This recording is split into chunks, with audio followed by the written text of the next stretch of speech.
pessoal, tudo bem? Mais um texto bíblico que carece da nossa interpretação ou da nossa exegese ou da nossa humilde reflexão, importante para que nós possamos entender as contradições da Bíblia.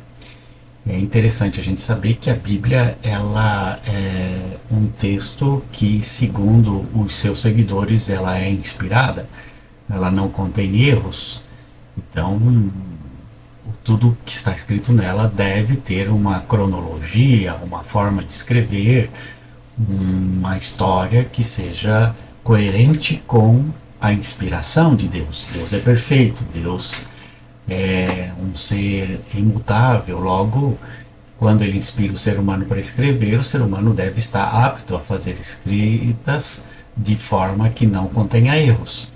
É claro que a teologia vai dizer que a Bíblia é a fala de Deus, a linguagem de Deus, a expressão de Deus na forma humana, por isso contém erros. Então a gente tem que entender que a Bíblia não é inspirada, ou não é inspirada, ou ela é escrita por seres humanos, ou ela é escrita por Deus, né?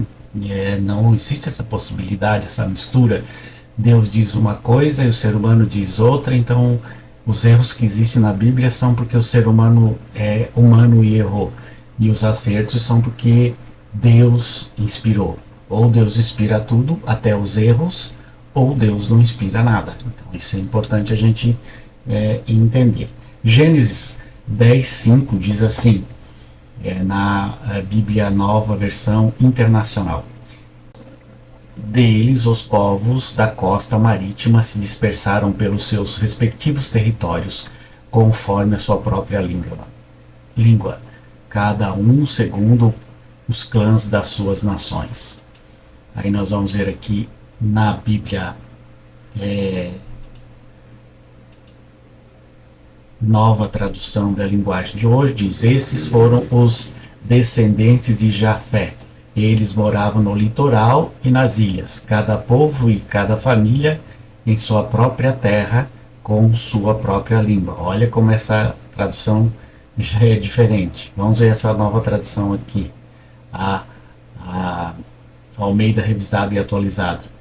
Estes partiram entre si as ilhas das nações nas suas terras, cada qual segundo a sua língua, segundo as suas famílias em suas nações.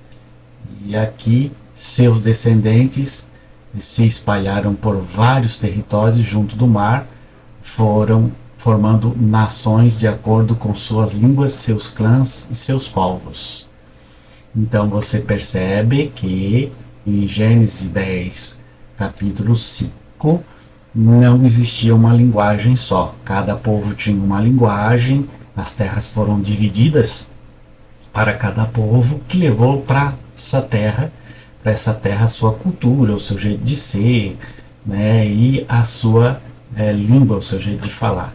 Porém aqui em Gênesis capítulo 11, versículo 1 a 9, diz assim: e era toda a terra de uma mesma língua e de uma mesma fala. E ainda nós podemos ver na tradução Almeida Atualizada: ora, em que toda a terra havia apenas uma linguagem e uma só maneira de falar.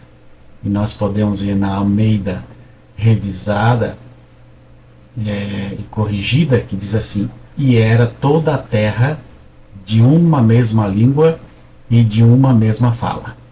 Então aqui nesse texto de Gênesis anterior a Gênesis 11, nós percebemos que diz que existiam várias línguas e várias formas de falar, e que não existia uma língua só. Os descendentes que se espalharam, né, por todos os territórios.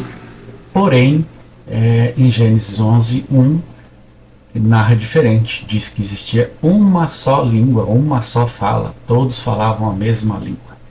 Portanto, quem está correto? Gênesis 10:5 ou Gênesis 11:9? Qual texto nós devemos acreditar? Mais uma controvérsia que precisa ser esclarecida para nós. Não é? E aí vai vir os exegetas que olham o texto de maneira crua, sem espiritualizar. E existem os teólogos que vão espiritualizar o texto e vão tentar dar uma explicação que caiba dentro das narrativas que querem dar para espiritualizar o texto. Porém, aqui está o texto cru, né, dizendo para nós: seus descendentes se espalharam por vários territórios junto ao mar, formando nações de acordo com suas línguas, seus clãs e seus povos. Isso em Gênesis 10:5. Mais adiante, no capítulo seguinte, já diz que era toda a terra de uma mesma língua e de uma mesma fala. Quem está certo? Mais uma incoerência, mais uma narrativa que precisamos entender. Um abraço, tchau.